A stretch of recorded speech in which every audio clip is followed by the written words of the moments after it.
vous voyez le discours de Pierre, le discours de Pierre répond à une logique, mais une logique d'expert. Il y a une introduction. Il n'y a même pas une introduction, il y a une généralité. Pierre a commencé par une généralité. Il dit, ces hommes que vous voyez ne sont pas des hommes ivres. Il lance en même temps le verset de Joël. Il dit, vous avez vu qu'il a été dit dans les temps de la fin, je répandrai de mon esprit sur toute chair. Maintenant, il dit, c'est ce qui a été annoncé. Donc, il parle de Joël. Il démontre pourquoi l'esprit est là. Et après, maintenant, il vit vers Jésus, vit vers David. Et à partir de David, il présente Christ. Et après avoir présenté Christ, il donne l'opportunité d'être sauvé. C'était un expert. Son message avait une introduction. Son message avait un développement. Son message avait un corps. On sent qu'il y avait de la logique dans ce que Pierre était en train de dire. Ce n'est pas les histoires de Jésus t'aime, fais vite pour te donner au Seigneur. On sent de la conscience. On sent de la forme dans son message. Mes amis, j'ai dit, je soupçonne que Jésus a enseigné aux disciples les grammaires. Je crois même qu'il a enseigné beaucoup d'orthographe. Maintenant, toi qui es ici, je te parle maintenant de la part du Seigneur. Le temps est venu pour toi de retourner sur les bancs. Peut-être que tu ne le sais pas, mais cela va servir. Je suis en classe, je suis en master, en train de finir mon diplôme de 3. Je fais 10 songes. 10 songes dans la même saison. Dans la même saison, je fais 10 songes. Et dans les 10 songes, on me fait savoir par l'esprit. L'esprit me fait savoir que le temps pour moi là est fini et que je dois quitter maintenant pour aller maintenant le servir. C'est ce que l'esprit me dit. Donc je fais 10 songes. Dans les 10 songes, les gens finissent les examens, ils sortent, je ne sors pas. Tout le monde finit, tout le monde sort, je ne sors pas. Tout le monde finit, tout le monde sort. J'ai dit, j'ai fait 10 songes en une semaine où tout le monde sortait et je ne sortais pas. Et j'étais tellement troublé que j'ai dit au Seigneur, mais pourquoi tu m'as fait? Qu'est-ce que ça veut dire? Il me dit, ça veut dire que ta part dans les études est finie. Maintenant, tu me sers pleinement. Je lui dis, mais pourquoi tu m'as laissé aller à l'école aussi longtemps? Si tu savais qu'un jour, tu m'aurais utilisé. Pourquoi tu m'as laissé aller à l'école aussi longtemps si tu savais qu'un jour, tu allais m'utiliser? Voici la réponse que le Seigneur me donne. Le Seigneur me dit ceci. Il me dit, je t'ai envoyé à l'école pour apprendre à prêcher de façon cohérente.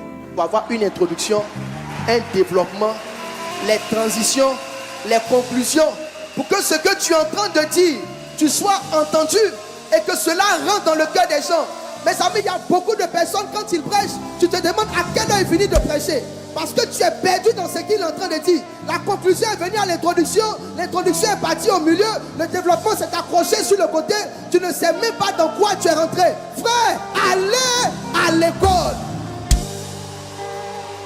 Je veux que je t'entende. Allez à l'école. Je suis en train de vous dire ce qui a tué le premier réveil en Côte d'Ivoire dans le début des années 2000. Lorsque le réveil était en train de frapper la Côte d'Ivoire, la plupart des jeunes que tu aurais commencé à toucher ont laissé leurs études. Je parle à un public majoritairement jeune. Et c'est une bonne chose. Ça nous donne l'opportunité de préparer le futur de façon intelligente. Dieu m'a donné l'opportunité de prêcher depuis le primaire. Mais il m'a laissé aller jusqu'à mon master. J'étais même prêt à faire mon doctorat. Et quand je lui ai dit, mais tu aurais pu me laisser te servir plus tôt. Il me dit, j'avais besoin que tu apprennes la logique. Que tu aies des idées. Pour ceux qui ont fait le droit, qui connaissent le professeur Nenebi, ça dit que toi-même, tu lis sa matière, tu te demandes, c'est quelle matière ça? Frère, ça va servir quand tu seras en train de prêcher. Ça va servir quand tu seras en train d'argumenter. Ça va servir quand tu seras en train de dire beaucoup de choses. En vérité, un message, on peut le prêcher en 5 minutes. Quand un message fait 1 heure, ce sont les ajouts. Ce sont les épices. Ce sont les saveurs. Mais les saveurs, dis-leur source de ton parcours. Les saveurs, dis-leur source de tes réflexions, de comment tu réfléchis dans la parole. C'est pourquoi je vais dire à quelqu'un qui est dans cette salle et dans ce lieu, qui me suit partout là où il va. Écoutez-moi bien. Récemment, je suis en train de prier. Dieu m'a montré une génération de prédicateurs. Il m'a dit, ils seront des prédicateurs intelligents.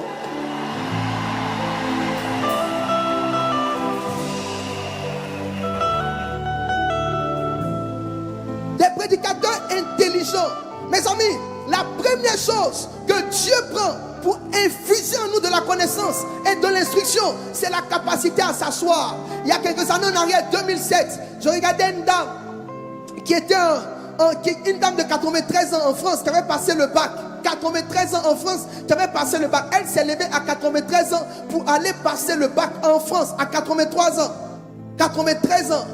Et toi, tu es encore là en train de dire, mon papa m'a pas mis à l'école, ma maman m'a pas mis. Mais tu as grandi aujourd'hui. Si tu as l'argent pour te payer un téléphone, tu as l'argent pour te remettre sur les bancs, tu as l'argent pour prendre des cours en ligne, tu as l'argent pour te remettre dans le cursus, tu as l'argent pour te remettre sur le chemin, tu as l'argent pour faire et intégrer des choses supplémentaires. Je vous dis, la Bible dit que ceux qui auront cette intelligence, c'est ceux-là qui vont prier.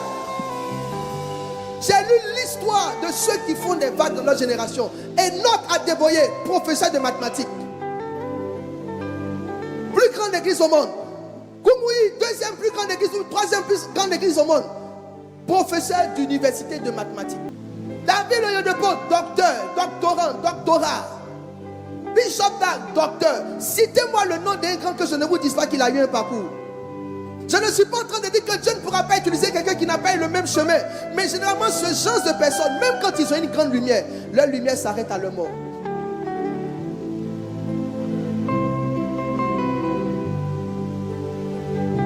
J'ai prié Dieu pour avancer. Dieu m'a dit, le niveau là où tu es arrivé, tu dois additionner de la connaissance. Pas de la prière seulement, mais de la connaissance.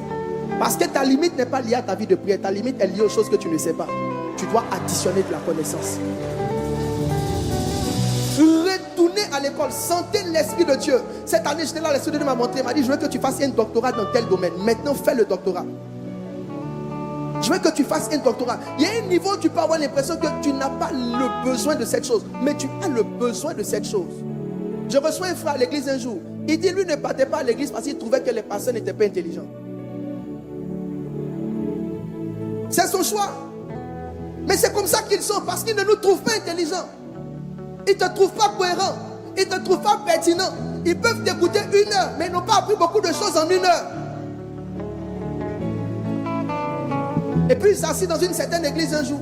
Et il a senti que l'homme qui était en train de prêcher, ça dit, il recevait, c'était un chef d'entreprise. Il dit, il recevait du savoir. Comme s'il était en train de lire un livre même qui le fortifiait. Il dit, il recevait du savoir. Il dit, c'est à cause de ça qu'il s'est assis, il a donné sa vie au Seigneur Jésus.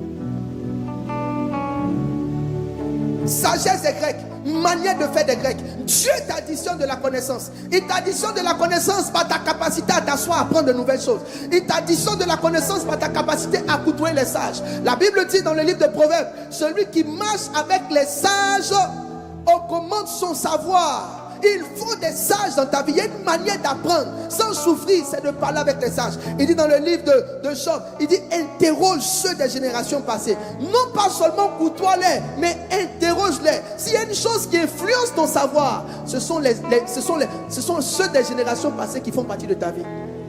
Il y a une manière d'additionner de la connaissance en fréquentant des pères, en fréquentant des gens que Dieu établit, en ayant sur nos vies des gens qui ont de la sagesse et qui nous diffusent de sagesse. Et il y a un troisième moyen par lequel nous recevons de la sagesse. Nous recevons de la sagesse par les livres. Nous recevons de la connaissance par les livres. 1 Timothée 4,13, il dit jusqu'à ce que je vienne, applique-toi à la lecture, à l'exhortation et à l'enseignement. Ça veut dire, personne n'est censé exhorter et enseigner tant qu'il n'a pas lu. Henry Ford a dit, vous êtes vieux quand même. Il dit, celui qui ne lit pas est vieux quand même. Il a 20 ans. Ça veut dire, à 20 ans, tu es déjà vieux.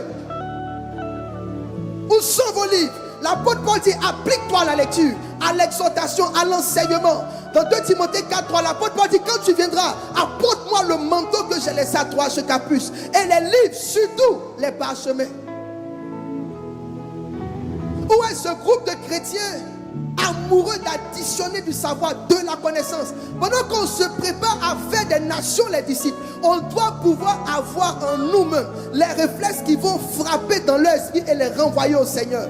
Le premier élément qui nous prépare à attaquer ce genre de personnes, c'est qu'ils constatent quand on vient vers eux, c'est le niveau d'instruction. C'est pourquoi à Éphèse, l'apôtre Paul a commencé à parler comme un homme très intelligent. Il cite ses poèmes, il cite ses poètes, il cite les philosophes, il les cite parce qu'il sait que le cœur de ces gens souffre lorsqu'ils sont face à de l'instruction, pendant qu'ils sont en train d'apprendre certaines choses. La deuxième chose qui est importante et qui marque le cœur de ces personnes et qui les attire vers Dieu, c'est l'excellence.